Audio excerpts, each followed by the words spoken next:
Salam sejahtera, selamat pagi semua. Ini adalah webinar Astro Awani Link dengan hari ini, siri ini, hari ini adalah topik yang membincangkan mengenai mahasiswa Malaysia tidak kisah atau bisu. Saya kira ini satu topik yang cukup menarik dan cukup terkini untuk dibincangkan secara bersama dan kita harapkan di akhir persidangan ini nanti kita akan mencapai satu resolusi atau sekurang-kurangnya jalan penyelesaian kepada permasalahan yang kita bangkitkan.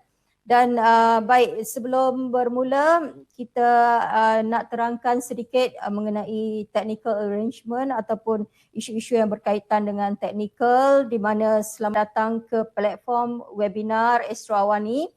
Untuk pengalaman webinar yang optimum, kami sarankan anda memberi perhatian kepada beberapa perkara berikut. Satu, kami sarankan anda menutup semua tab-tab audio dan video untuk mengosongkan bandwidth anda. Jika anda mengalami sebarang masalah teknikal, sila tekan butang reconnect berwarna merah untuk disambung semula.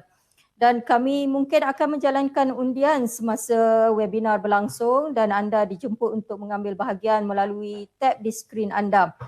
Jika terdapat kegagalan teknikal yang serius membaikkan sebilangan besar peserta webinar pada hari ini, kami akan melakukan sistem reset. Anda akan dimasukkan kembali ke dalam bilik webinar secara automatik. Seorang moderator bersedia untuk menjawab soalan anda di dalam ruangan chat. Jika anda ada soalan yang ingin diajukan kepada speaker, pastikan anda menekan butang mark as questions dan kami akan menyampaikan kepada host webinar. Dan akhir sekali, kami ingin mendengar pendapat anda tentang pengalaman webinar bersama kami. Jika anda berpuas hati, berikan kami rating 5 bintang. Selain itu, hantarkan komen anda melalui borang contact us di laman web kami. Baik, kita akan bermula pada masa sekarang. Dan saya nak perkenalkan panelis-panelis kita pada hari ini melalui tajuk Mahasiswa Malaysia Tidak Kisah atau Bisu. Kita ada yang pertamanya Hafiz. Hafiz ialah mahasiswa IPTS dan beliau juga ahli Parlimen Belia Malaysia. Hafiz Saleh, selamat datang. Terima kasih kerana bersama webinar Astro Awani. Kita juga ada seorang lagi mahasiswa iaitu Daniel Akmal Hamdan. Beliau ialah yang di-Pertua Majlis Perwakilan Pelajar Universiti Sains Islam Malaysia USIM dan beliau juga merupakan pelajar tahun 3 Ijazah Sarjana Muda Dakwah dan Pengurusan Islam. Dan kita ada dalam konteks psikologi, kita ada pegawai psikologi Jabatan Hal Ehwal Pelajar dan Alumni Universiti Pendidikan Sultan Idris UPSI, Najidah Yahya. Selamat datang. Dan akhir sekali kita ada juga ini rakan saya, kami diselia oleh supervisor yang sama. Beliau ialah Profesor Madya Dr. Muhammad Izani Muhammad Zain. Beliau ialah Timbalan Pengarah Pejabat Strategi Korporat dan Komunikasi Universiti Putra Malaysia. Selamat datang kepada semua panel-panel kita. Silakan menekan butang audio dan visual sekarang. Kita akan memulakan perbincangan. Baik, selamat pagi semua. Selamat pagi. Selamat pagi. Prof. Fani dan Najidah. Mungkin kita boleh mulakan sekarang. Saya nak mulakan dengan memetik salah satu ilmu sosiologi dalam satu disiplin sejarah, satu disiplin dalam social science di mana ada beberapa buku yang memetik tentang The Angry Young Man yang antara lain membincangkan mengenai bagaimana mahasiswa ini seorang yang mudah marah-marah, mudah melenting dan sebagainya. Dan umum juga mengetahui bahawa golongan mahasiswa ini sebenarnya terdiri daripada kelompok yang sebenarnya agak keliru dan hilang arah. Masih mencari-cari identiti mereka. Mungkin dengan latar itu saya nak bertanya kepada dua mahasiswa kita ni, mungkin itu antara faktor yang menyebabkan mahasiswa mungkin tidak kisah ataupun bisu. Daniel? Baiklah, seperti mana yang disebutkan oleh moderator tadi, mahasiswa ini mempunyai satu sifat orang kata semangat ataupun kita panggil hamasah, semangat, pemuda yang mempunyai jiwa yang membara-bara, sehingga menyebabkan kadang-kadang mereka ini keliru, ataupun masih lagi mencari-cari identiti. Namun begitu, pada saya ia bukanlah satu perkara yang kita boleh persetujui 100% ataupun sepenuhnya. Kerana kalau kita lihat sebenarnya ramai lagi pemuda ataupun mahasiswa yang menggunakan semangat, yang menggunakan kelebihan yang ada pada pemuda itu dengan cara yang lebih baik. Maksudnya ada dalam kalangan pemuda, mahasiswa ini, walaupun dia mempunyai semangat yang membara, walaupun dia mempunyai jiwa yang berkobar-kobar, tetapi ada dalam kalangan mahasiswa ini yang menyalurkan untuk perkara kebaikan. Contoh kita boleh kata menceburi dalam bidang kepimpinan, menceburi dalam bidang kekerjaan mahasiswa. Kerana apa? Kerana semangat yang ada pada mereka. Dan dengan cara itu sebahagian daripada mereka mampu menemui yang dikatakan identiti tadi tu. Betul, kita memang tak nafikanlah kan, sebagai mahasiswa kalau kita tengok pun rata-rata di dunia, bukan saja di Malaysia, bahkan kalau kita tengok di luar negara sekalipun, sebahagian daripada satu fenomena dicetuskan oleh golongan mahasiswa ini, kerana mereka ini mempunyai kudrat, maksud tenaga, mereka ini mempunyai idea yang pelbagai dan sebagainya.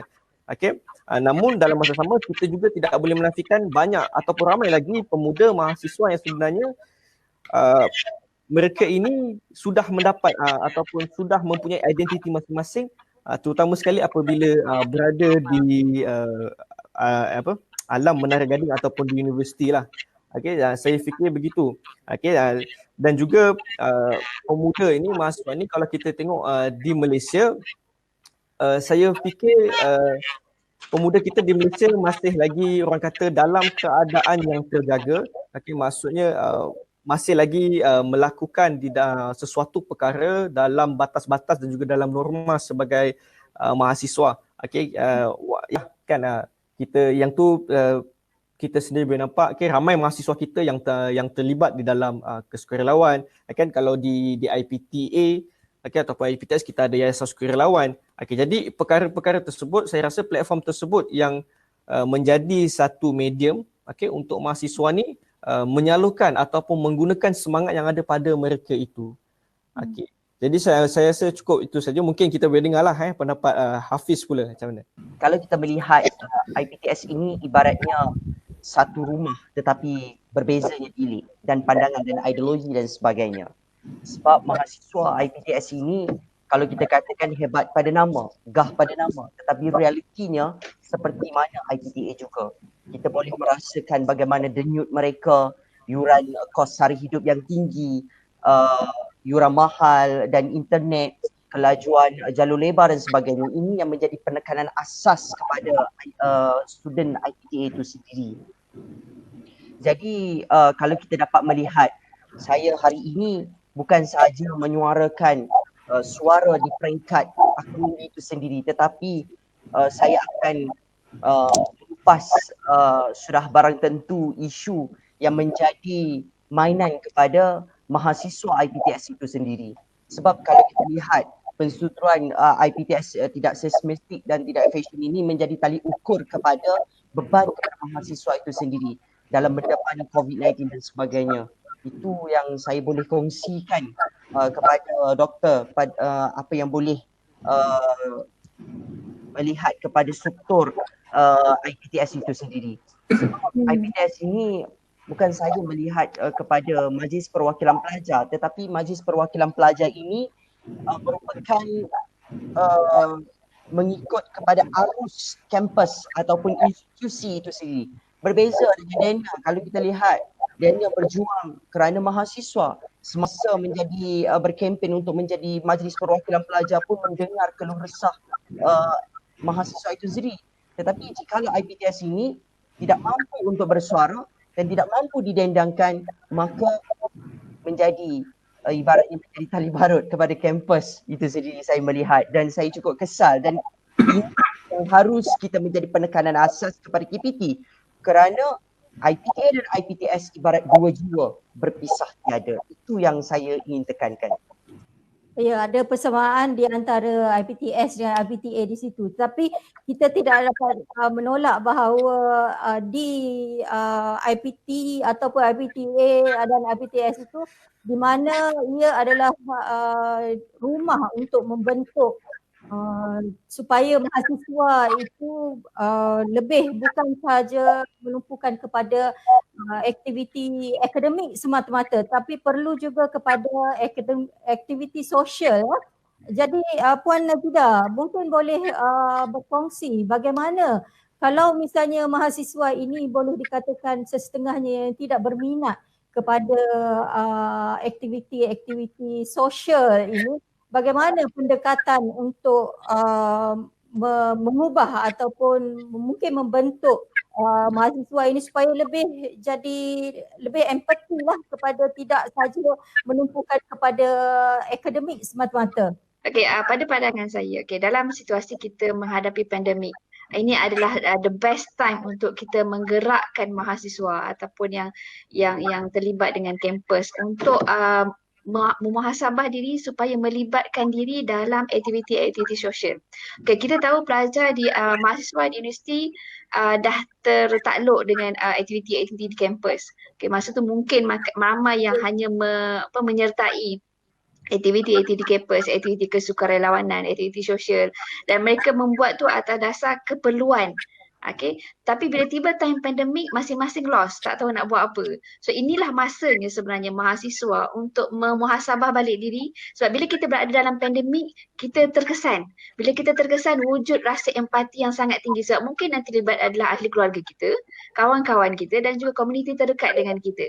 So apabila wujud rasa macam macam takut ataupun rasa anxiety yang tinggi, so kita sebenarnya terlibat dalam satu pandemik yang besar, dan di sinilah sepatutnya mahasiswa mewujudkan rasa empati yang sangat tinggi, dan di sini jugalah sepatutnya mahasiswa melahirkan rasa ingin bersosial yang lebih tinggi, melakukan aktiviti sosial yang lebih tinggi. Contoh kalau kita ambil isu pandemik, kita tahu media sosial tu sangat besar kesan dia.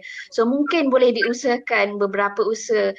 Dia tidak berada di kampus tidak menghalang kita untuk bersosial, untuk menjalankan aktiviti sosial, terutama kesukarelawanan lah.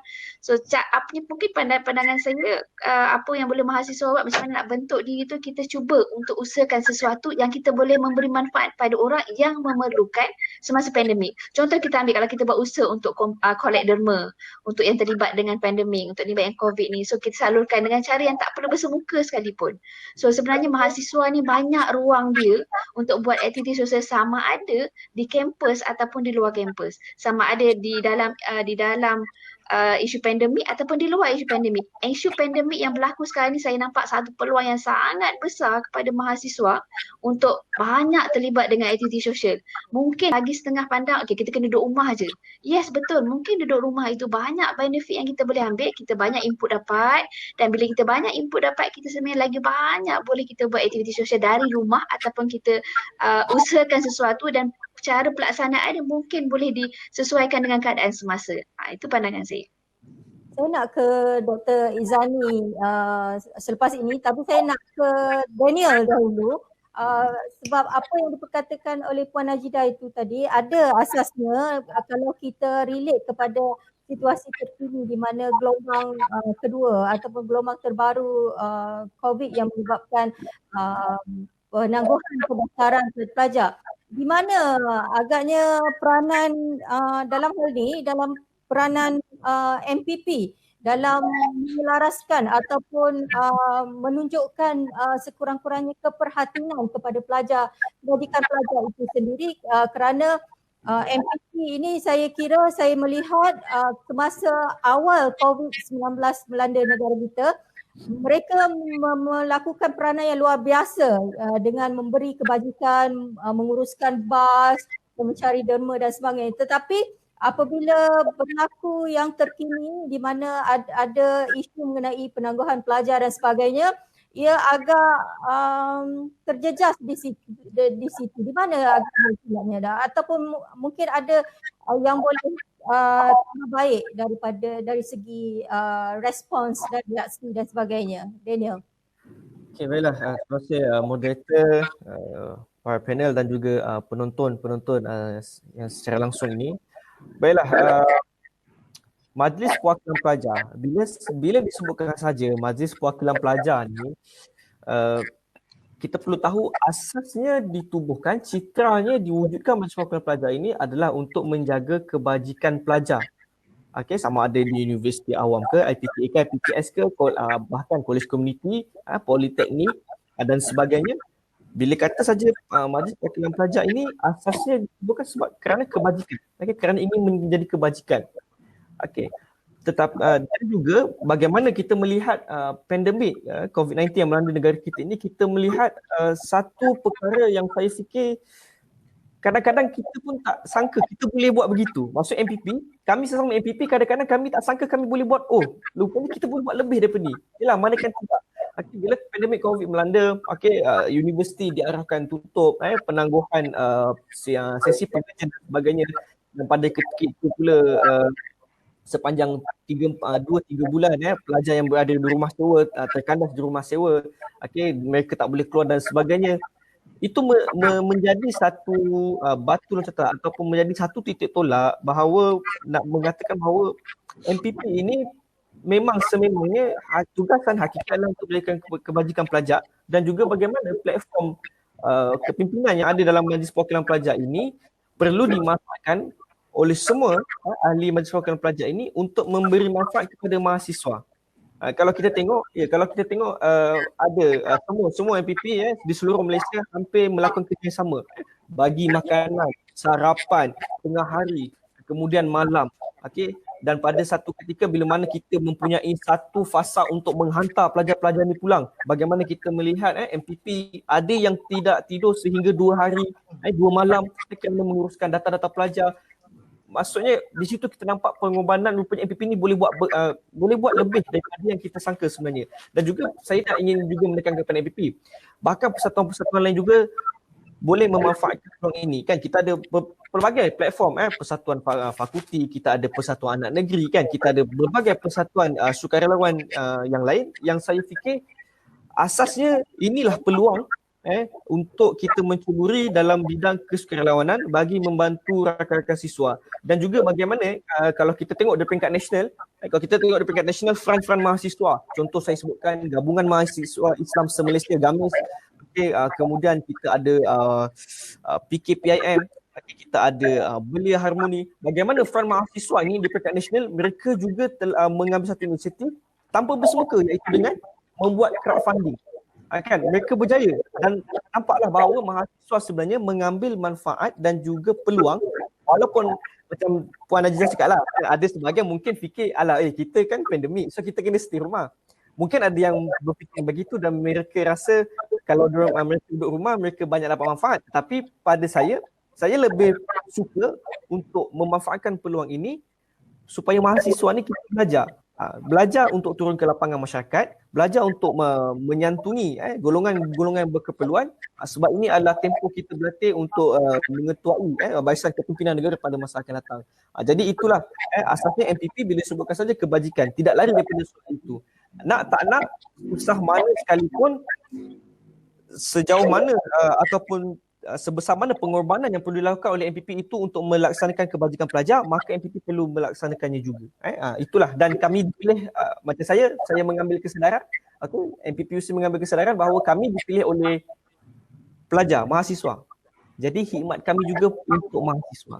Jadi begitulah yang saya boleh katakan berkenaan dengan peranan MPP. Allahuakbar. Baik, saya sebenarnya bersetuju kalau dikatakan dengan skill MPP, pelajar dan persatuan dan sebagainya itu adalah bertindak pantas setiap kali kebajikan pelajar-pelajar itu dititik beratkan. Tapi saya nak melihat kalau boleh kepada kacamata pensyarah itu sendiri.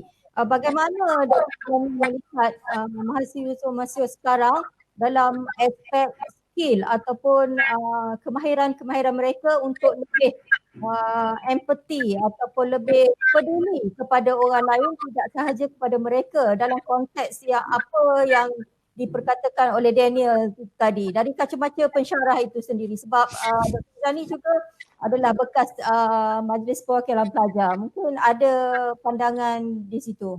Silakan. Okey, terima kasih kepada sahabat saya Dr.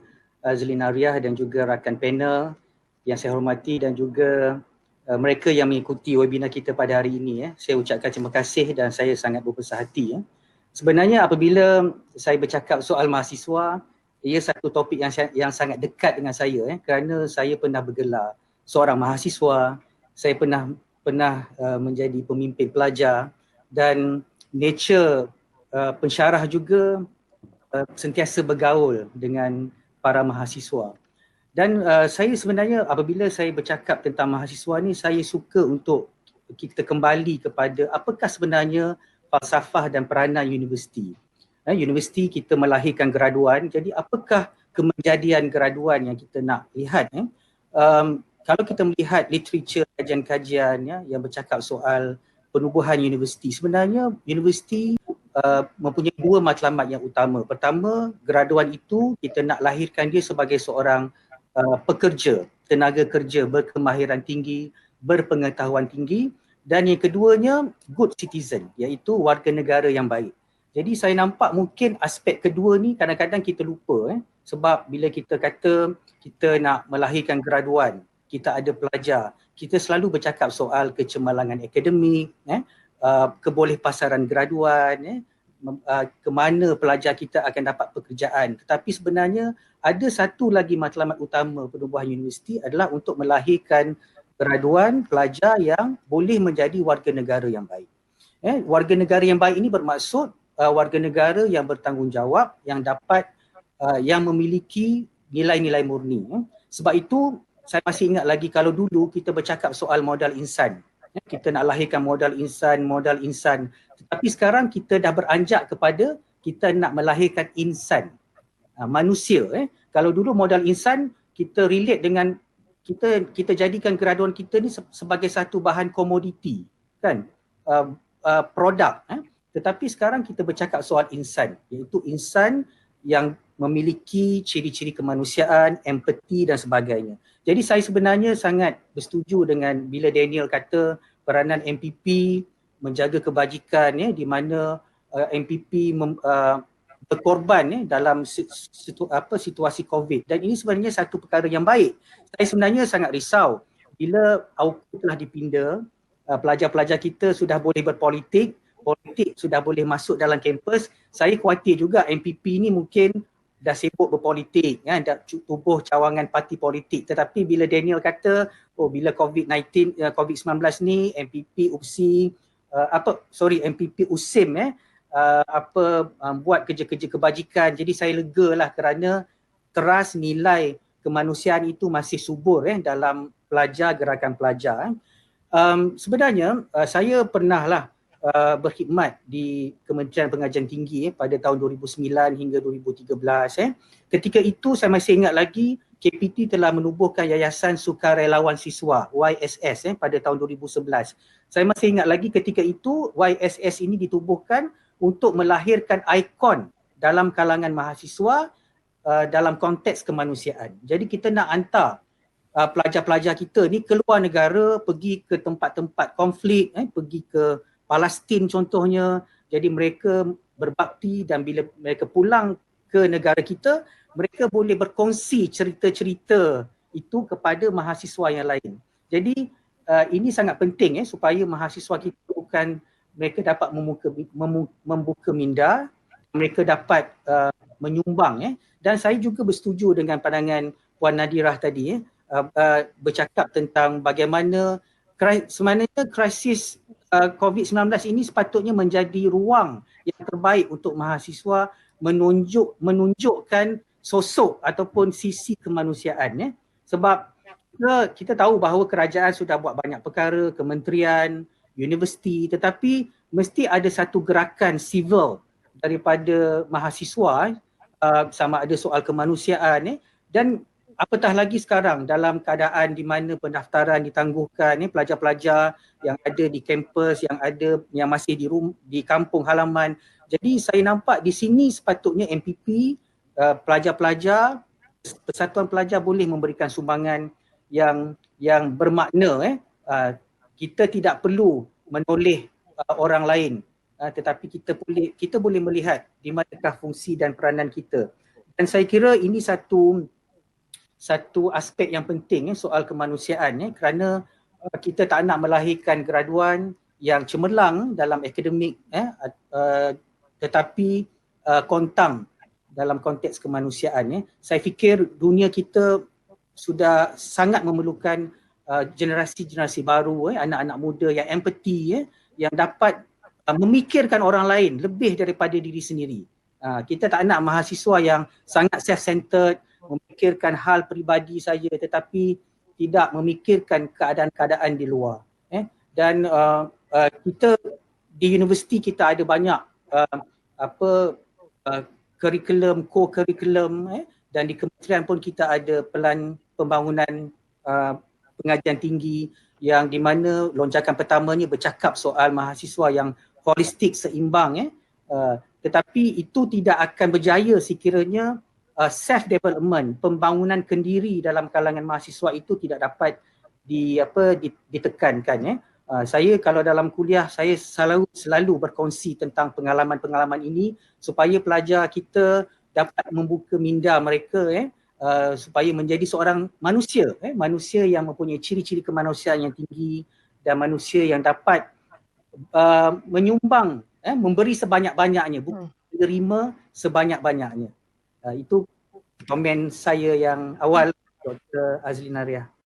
Tapi Dr. Izani, ilmu-ilmu yang sedemikian untuk menjadi menerapkan supaya lebih manusiawi dan sebagainya itu tidak ada di dalam bilik kuliah. Jadi bagaimana untuk kita sinkronkan supaya pada masa yang sama akademik kita titik beratkan, pada masa yang sama juga ilmu-ilmu kemanusiaan untuk jadi lebih empati, mendidik mereka supaya lebih simpati, peduli kepada orang lain ini boleh juga dijayakan pada masa yang sama.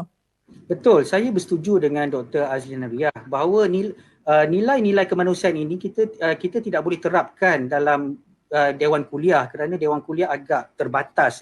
Kita nak selesaikan silibus dan sebagainya. Sebab itu kita sangat menggalakkan pelajar-pelajar terlibat dalam kegiatan persatuan. Siapa yang berada di MPP itu sudah baguslah, tetapi tak semua orang boleh jadi MPP kan. Hanya the chosen one saja. Tetapi mereka-mereka yang lain itu boleh terlibatkan diri dalam aktiviti-aktiviti co-curriculum, berpersatuan, NGO, dan sekarang ini kita sudah ada banyak platform yang boleh memberikan ruang kepada mahasiswa kita untuk berbakti. Jadi ini sangat penting kerana apatah lagi dalam suasana krisis kita mendepani COVID-19 ini, inilah masa terbaik untuk mahasiswa kita bergerak menjadi frontliner, barisan hadapan. Kerana kita tak boleh lagi mengharapkan orang lain menjadi barisan hadapan. Kita sendiri yang menjadi barisan hadapan, frontliner untuk menangani masalah COVID-19 ini dalam konteks mahasiswa. Kita boleh senaraikan apa keperluan mahasiswa sekarang, soal pembelajaran, soal capaian internet, soal kebajikan, dan juga soal dan sekarang ini kita bercakap soal kebolehpasaran graduan. Bagaimana graduan kita nanti nak bekerja macam mana kan, dengan industri yang banyak yang lumpuh. Jadi ini memerlukan peranan dan juga empati yang besar dalam kalangan mahasiswa, dan ini semua tidak dapat diperolehi di dalam kuliah, di dalam dewan kuliah. Ia mesti pelajar-pelajar perlu merebut peluang-peluang ini di luar dinding kampus. Itu yang kita galakkan. So kalau tak boleh bergerak, ada limitasi, kita ada digital platform. Ini semua kita boleh lakukan untuk meningkatkan nilai-nilai kemanusiaan dalam kalangan mahasiswa kita. Jadi Hafiz, saya nak tanya sebab Izani ada mengatakan mengenai limitasi. Bagaimana limitasi ini boleh digunakan sebagai peluang untuk mahasiswa lebih terlibat dalam aktiviti-aktiviti kemanusiaan dan kesukarelawanan ni, Hafiz? Okey, baik doktor. Berbalik kepada soalan, saya melihat daripada perbincangan kita menyentuh soal mahasiswa menjalankan tugas dan sebagainya, tetapi ianya berbeza di IPTS. Kerana IPTS ini merupakan satu institusi yang bayar. Sudah pasti menjadi tali ukur kepada kampus itu untuk mengangkat suara mahasiswa itu sendiri. Sebenarnya dengan tajuk yang dibawa pada hari ini perbincangan kita, mahasiswa peduli ataupun tidak bisu itu bukan diorang bisu tetapi suara mereka tidak pernah didendangkan. Ini yang menjadi intipati kepada IPTS. Saya cukup risau kerana apa? Kerana Prof Izani tadi memberitahu bagaimana kita melahirkan mahasiswa yang penuh dengan jati diri, sukarelawan dan sebagainya. Tetapi kalaulah mahasiswa itu menjadi mendengar segenap kata segala apa yang ingin dibangkitkan tidak boleh dibangkitkan, ini yang menjadi tali ukur kepada mahasiswa itu sendiri apabila mereka merasakan bahawa saya belajar di IPTS dan IPTA ini merasakan bahawa tidak ada apa-apa. Kerana MPP pun menjadi tangan kepada institusi itu sendiri. Ini adalah reality yang berlaku di IPTS.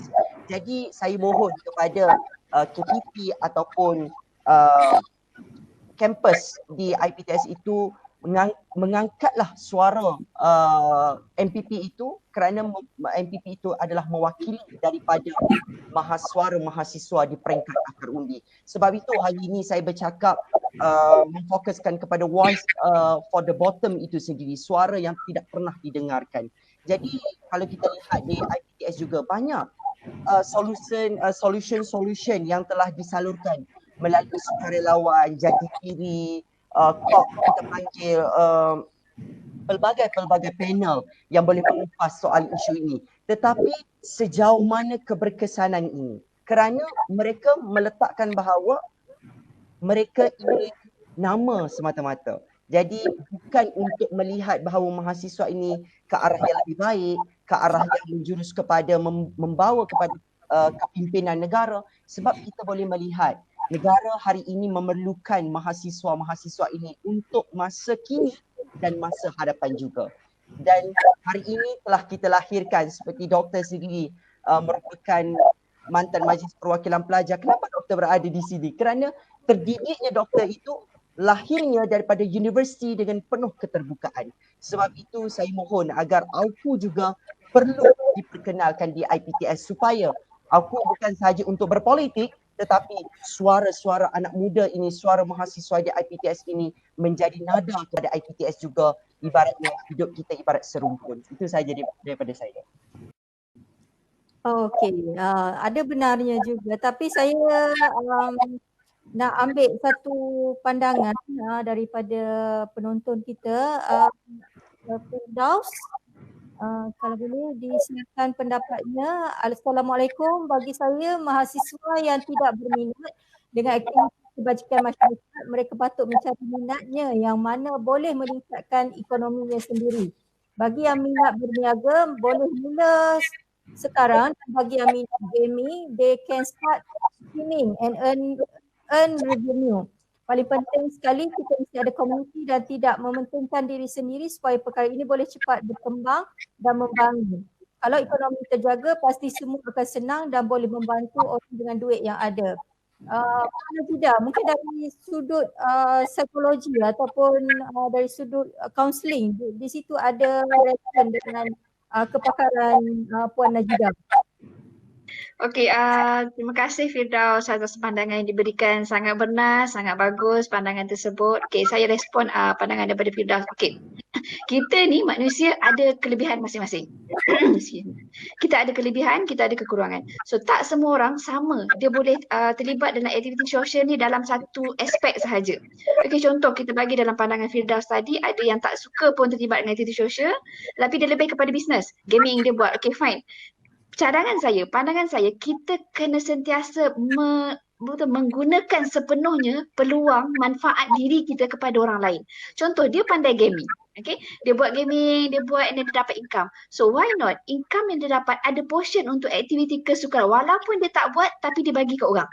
So bermakna dari situ akan terdidik dan terbentuk hati dia, rasa empati dia untuk terlibat dengan aktiviti kemanusiaan. Aktiviti kemanusiaan ni kita kena perlu clearkan mind kita, kita tak semestinya turun padang. Okay? Tak 100% kita perlu turun padang. Untuk menjalankan aktiviti kemanusiaan, untuk menjalankan aktiviti kita perlukan A to Z dari pengurusan, pentadbiran dan seterusnya. At the end sekali kepada pelaksanaan. So tak semua kita akan terlibat daripada A sampai Z. Tak, mungkin kita hanya terlibat dari segi pentadbiran. Dan itu dah dikira sebagai pelibatan dalam kemanusiaan ataupun kesukarelawanan. Dan tak semestinya kita hanya ada, dan kita jangan banding, kita kalau kita nak terlibat dengan aktiviti kesukarelawanan atau kemanusiaan, kita kena pandang seluas-luasnya. Jangan limitkan bantuan hanya turun padang serah barang. Tak perlu. Okay, bukan itu sahaja. So kita boleh bagi idea. Okay, nak dapatkan bantuan, nak dapatkan sumber untuk kita bagi wang macam mana? So dia buat gaming. Gaming dapat duit. Why not? Mungkin 10%, mungkin 5% yang dia boleh bagi pada orang, pada pertubuhan untuk menyerahkan bantuan. Walaupun dia tak turun padang. Kalau katalah bantuan tu tak ada, sumber tu tak ada, kita pun tak boleh nak bagi bantuan pada orang. So kepada semua mahasiswa, kepada Firdaus, anda melontarkan satu idea yang baik untuk membuka ramai, untuk membuka minda ramai lagi mahasiswa bahawa setiap orang ada portion untuk memberi manfaat pada orang lain. Bukan setakat tenaga. Tenaga adalah satu aspek kita berkongsi dengan orang. Dan setiap apa yang ada pada badan kita, mungkin fikiran kita, mungkin tenaga kita, mungkin sumber kekayaan kita ataupun kemewahan kita adalah untuk orang lain. Sebab kata Prof. Izzani tadi, kita perlu lahirkan mahasiswa yang memang dia tak self-centered. Okay? Hidup dia je. Tak. Sebab kita hidup dalam komuniti. Okay, bila kita hidup dalam komuniti, kita ada mak ayah, kita ada adik-beradik dan kita tak tahu one day bila hari ni kita tolong orang, satu hari nanti kita pula memerlukan bantuan orang. This is common sense dalam hidup. So semua mahasiswa anda bukalah ruang fikiran dan hati sebenarnya untuk kita buka sekurang-kurangnya kita boleh menyumbang ataupun terlibat dalam aktiviti sosial walau dalam aspek mana pun kelebihan yang kita ada.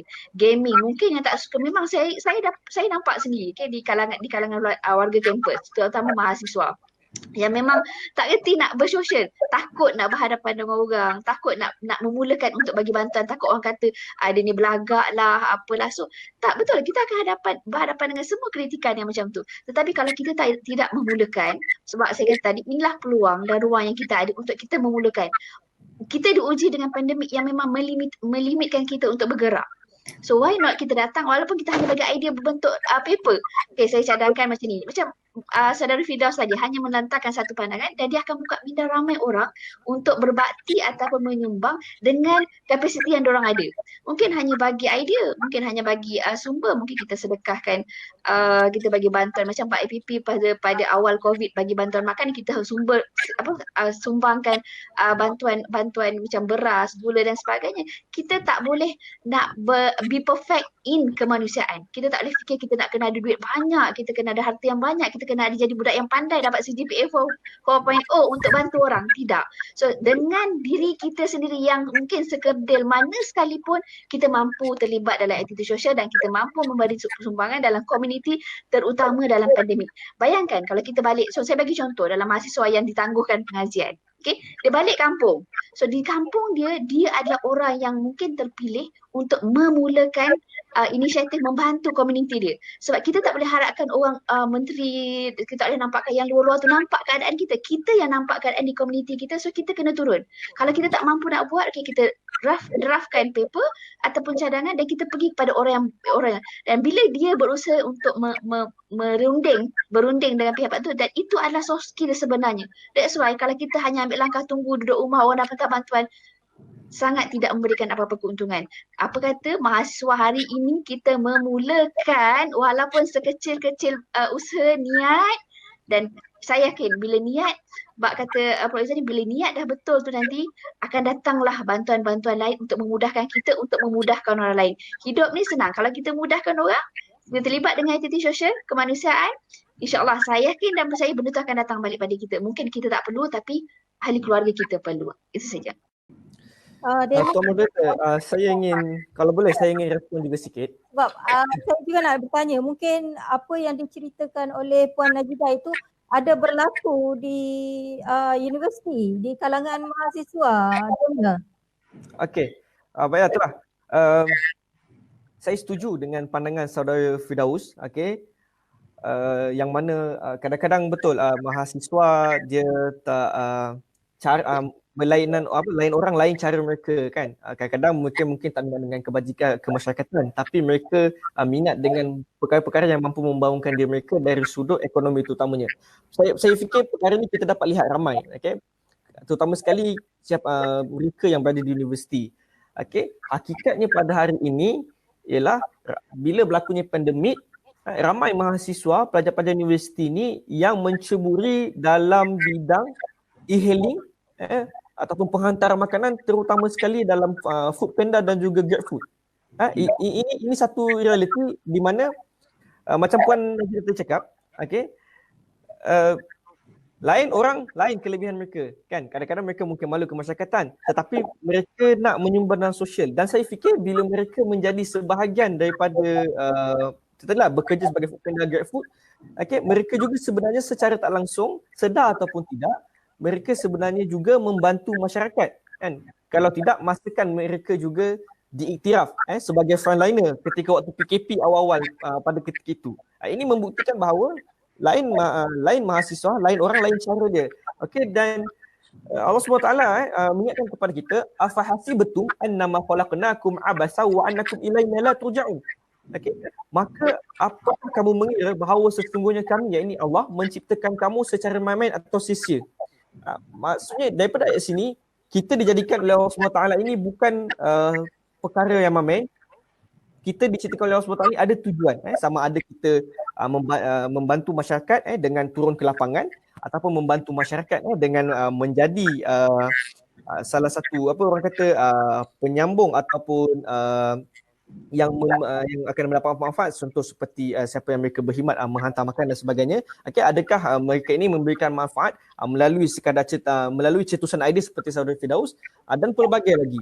Jadi saya fikir perkara tu, dan saya lihat juga dari sudut positifnya apabila mahasiswa ini bila terlibat dengan keusahawanan, okey, ia juga sebenarnya secara tak langsung telah pun menyahut seruan KPT untuk melahirkan mahasiswa bukan sahaja mempunyai kebitaraan di dalam bilik kuliah dan sebagainya, tetapi mereka juga kita ingin lahirkan mahasiswa yang mampu berkeusahawanan, entrepreneurship, menjadi peniaga. Tak kisahlah sekecil-kecil perniagaan, sama ada di jalanan ke, secara atas talikan dan sebagainya. Saya fikir ia satu perkara yang positif dan perlu digalakkanlah kepada mahasiswa untuk meneruskan perniagaan ataupun keusahawanan ini.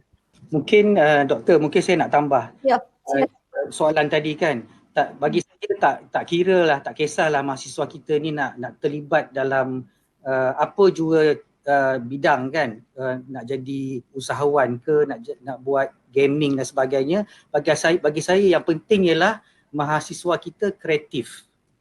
Betul. Dan juga dia ada jalan macam mana nak keluar daripada cabaran-cabaran, dia boleh fikirkan solution, penyelesaian. Dan sekarang pun kita bercakap soal mahasiswa yang kental, kalis.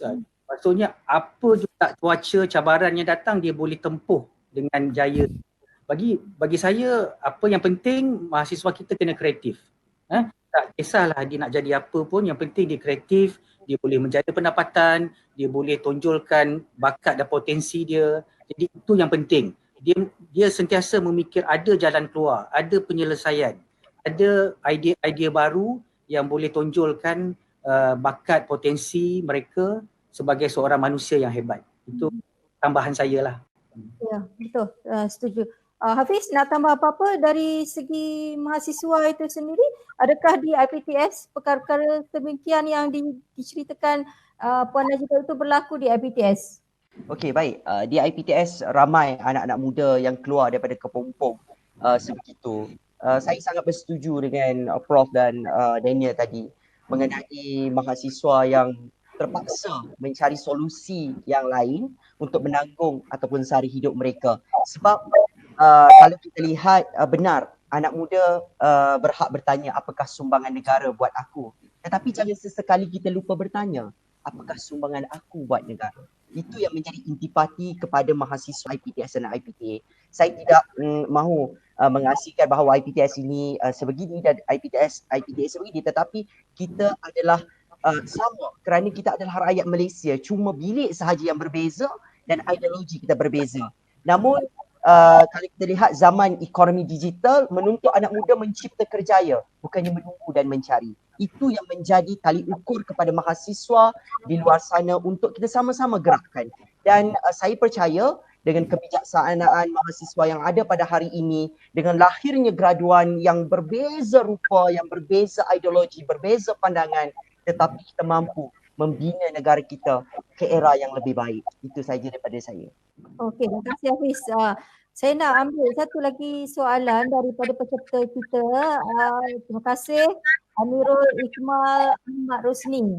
Soalan ni untuk Puan Najida. Assalamualaikum, saya Amirul Ikmal Ahmad Rosni. Pelajar UPSI, saya ingin bertanyakan soalan, adakah para panel bersetuju supaya semua persatuan siswa dan entiti universiti IPT perlu berganding bahu dan bekerjasama dalam membantu siswa-siswa kini, lebih-lebih lagi dalam situasi sekarang. Masih terdapat siswa-siswi yang tinggal di kawasan kampus kerana tidak mahu atau tidak mampu untuk pulang ke rumah masing-masing. Harap Puan Najida, panel kita boleh terangkan punca-punca siswa atau mahasiswi ataupun kebanyakan bilik itu sendiri yang tidak berani untuk keluar dan memberikan idea dan pandangan di samping antisosial antara yang membimbangkan. Silakan Puan Najida. Pertama sekali terima kasih Amirul Ikmal atas pandangan. Ya, saya bersetuju. Okey, dengan pandangan. Saya nampak kat sini ada dua soalan. Alright, yang pertama daripada Amirul Ikmal yang bertanyakan tentang cadangan ataupun adakah panel bersetuju apabila semua persatuan-persatuan ataupun yang ada di universiti bergabung untuk membantu mahasiswa. Okey. Jawapan dia, saya sangat bersetuju. Dan kita sebenarnya, that's why saya kata tadi, kita perlu lebih, bak kata Prof Izani, kita kena kreatif. Kita hanya terbiasa, okey, masalah A selesai dengan A. Kita cuba sekarang untuk masalah A kita selesai dengan B, C, D dan seterusnya. Contoh saya ambil, kalau kata kita ada dua yang diutarakan oleh Amirul tadi, dua keadaan. Di mana ada pelajar yang dah balik kampung, ada pelajar di kampus. Okey, sekarang ni cuba kita duduk, selain daripada kita tengok apa media sosial yang mungkin tidak mendatangkan manfaat. So apa kata yang duduk di kampung ataupun yang dah balik ni, dia datangkan satu idea macam mana diorang nak bantu kawan-kawan dia untuk tidak ketinggalan dalam akademik dan untuk boleh mengasah bakat ataupun soft skill mereka. Dan yang di kampus juga dia kena bincang macam mana untuk datangkan satu pendekatan yang terbaik supaya mereka boleh meneruskan akademik dan juga boleh meneruskan aktiviti-aktiviti sosial.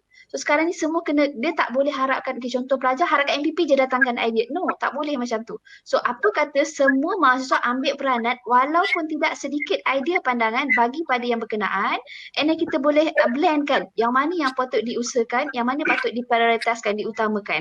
So kalau semua orang ambil langkah dia, okey tak apa, kita biarkan MPP je buat kerja. So kita tak akan ke mana-mana. Okay, kalau semua pelajar ambil pendekatan tersebut dan bila ada pelajar yang dah melontarkan pandangan tersebut, bermakna anda sebenarnya dah ada satu usaha ataupun satu niat untuk melibatkan diri dalam menyelesaikan isu sekarang. Yang mana balik kampung, kat kampung lah, belajar di kampung. Okay, macam ni kita nak bantu dia belajar kat kampung? Yang kat kampus pun macam mana kita nak bantu dia kat kampus? So sekarang ni semua kena, apa kata, saya seru semua mahasiswa datangkan idea macam mana kita nak bantu, bukan universiti kita saja, semua mahasiswa IPTA ataupun IPTS. So cuba asah fikiran kita. So inilah, that's why saya kata inilah ruang, sebab kita tak terikat sangat dengan akademik 100% secara fizikal. So inilah ruang sebenarnya kita ada untuk kita berfikir di luar kotak kita sebenarnya. Mungkin kita boleh baca banyak sumber, okay, dapatkan idea-idea macam mana nak bantu kawan-kawan kita kat kampung. Yang kat kampung macam mana nak bantu kawan-kawan kita kat kampus. Supaya masing-masing tak nampak masalah itu adalah satu benda yang besar. Masalah sebenarnya adalah peluang untuk kita lebih bangkit ataupun lebih majukan diri kita. Kalau kita tak hadapi pandemik, kita akan berada dalam satu situasi budaya yang sama, belajar, masuk kelas, balik pergi kampus, balik kampus, makan, tidur and then buat aktiviti. So sekarang ni kita berada di luar kebiasaan dan sebenarnya memerlukan kita untuk berfikir di luar kebiasaan untuk datangkan idea macam mana semua orang boleh guna pakai idea tersebut dan dilaksanakan di peringkat universiti, swasta ke awam boleh diguna pakai. Okay, itu yang pertama.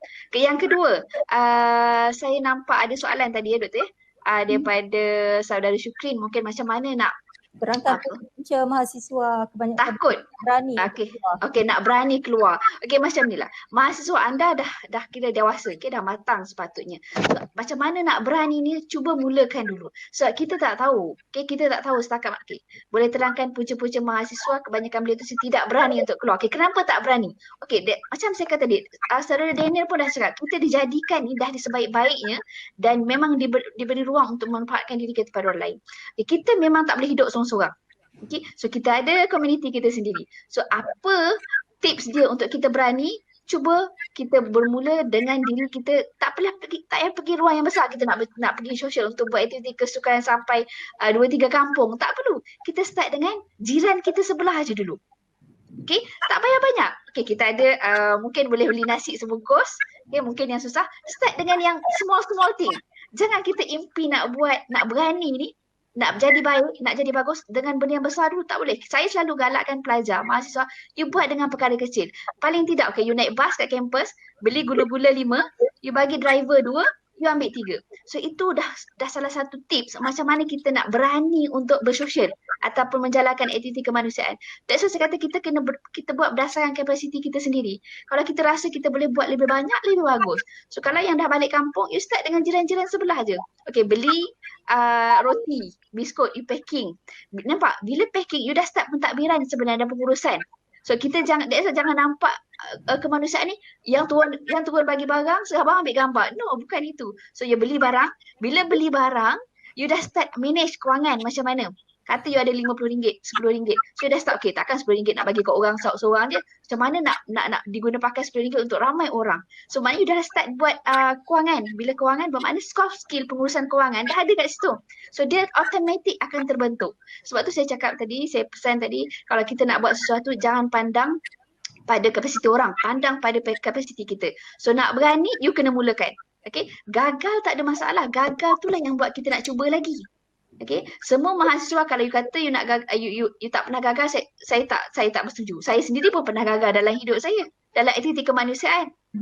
Pernah gagal, banyak kali gagal, tapi kita sebab bila dah ada niat untuk membantu, takkan kita nak biarkan orang yang mengharap kita untuk bantu untuk putus asa dengan kita, tak boleh. So kita terpaksa teruskan dan kita terpaksa cari alternatif lain. Macam mana kita nak bantu dengan mungkin cara yang lain. So untuk keluar, untuk berani, you kena mulakan daripada yang sekecil-kecilnya. Pergilah pada jiran sebelah rumah kita atau pergilah jiran pada kalau yang duduk kampus, pergilah sebelah bilik ataupun sebelah rumah kita untuk bagi bantuan sekecil-kecilnya dulu. Tak perlu besar. So kalau you dah start buat kecil, dia macam ni. Bila kita dah buat benda yang baik, dia akan datang rasa seronok. Bayangkan kita bagi, saya ambil contoh selalu saya sarankan kepada pelajar UPSI untuk soft skill tu, you bagi driver bas 2 biji gula-gula, takkan dia nak marah. Mesti dia akan senyum. Betul? So bila dia senyum, kita akan rasa wah, happy, bangga dengan diri sendiri, membuat orang senyum. So dia akan datang satu rasa yang kita seronok untuk buat baik ataupun untuk buat aktiviti kemanusiaan. Dan dari situ saya harap semua bila dah datang rasa seronok tu, kembangkan rasa seronok tersebut untuk buat yang lebih besar. Datang pada HCP, MPP, datangkan dengan projek paper, apa semua yang kita buat di peringkat yang besar. So nak berani, kena mulakan. Dia tak boleh tunggu. Benda tu tak akan datang sendiri. Just mulakan dengan langkah yang pertama. Kita nak berlari laju, kita akan start dengan langkah yang pertama dulu. So mulakan dengan langkah pertama hari ini, insyaAllah saya yakin dan percaya boleh pergi 1000 langkah ke hadapan pada masa akan datang. Itu saja. Doktor, saya tertarik dengan soalan Amirul Iqmal tadi berkaitan dengan MPP kena berganding bahu. Ya. Sebenarnya di peringkat universiti pun sebenarnya kita ada satu pendekatan, kita panggil keserakanan ataupun collegiality. Sebab kita tahu bahawa universiti dia dah tak boleh bersaing. Kita mesti bekerjasama. Yes, betul. Menggunakan sumber yang sama. Jadi mungkin pendekatan ini boleh digunakan pakai oleh MPP. Jadi MPP sesama MPP antara universiti boleh bekerjasama, wujudkan keserakanan, collegiality. Jangan bersaing tetapi berganding bahu. Dan sebenarnya hasrat kementerian pun satu masa nanti kita hanya ada satu IPT saja. Tak ada universiti awam, tidak ada universiti swasta. Jadi untuk mahasiswa IPTS janganlah rasa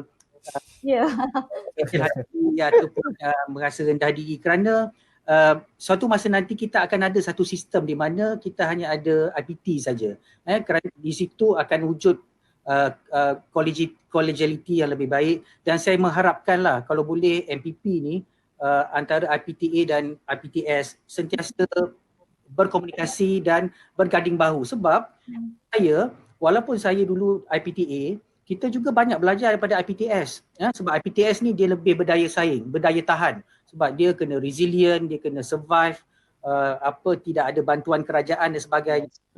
Saya harap Daniel mungkin lepas ni boleh berkomunikasi, membuat kerjasama yang lebih baik dengan pelajar-pelajar daripada IPTS. Mungkin kita boleh belajar something daripada mereka, kerana mereka juga ada kelebihan-kelebihan yang kita mungkin tidak ada, kerana the nature of IPTS itu sangat dynamic, kerana mereka entiti perniagaan, tetapi dalam konteks pendidikan mereka lebih perlu survive, especially dalam keadaan krisis begini, di mana jumlah pelajar itu sangat penting, kerana yuran pengajian akan boleh menampung kos operasi sebuah universiti. Itu komen saya lah kepada soalan ini. Baik, terima kasih semua panel.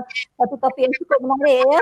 Terima kasih kita ucapkan kepada panel kita, Prof. Madya Dr. Muhammad Izzani Muazzin, Hafiz dan juga Puan Najida dan Daniel Akmal Hamdan.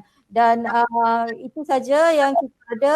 Terima kasih kerana bersama kami di dalam sesi webinar pada hari ini. Kami berharap ia memberi manfaat kepada anda.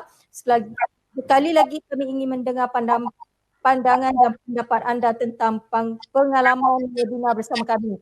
Jika anda berpuas hati, berikan kami rating 5 bintang. Selain itu, hantarkan komen anda melalui borang contact us di alamat laman web kami.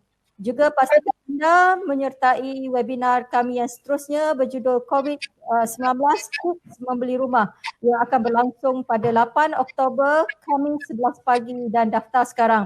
Dan akhir sekali, untuk tidak ketinggalan, kami menjemput anda untuk mendaftar di laman web kami. Terima kasih. Itu saja masa yang ada. Terima kasih kepada semua panel kita dan juga peserta webinar kami. Dan saya Azlina Riah Abdullah mengucapkan salam hormat.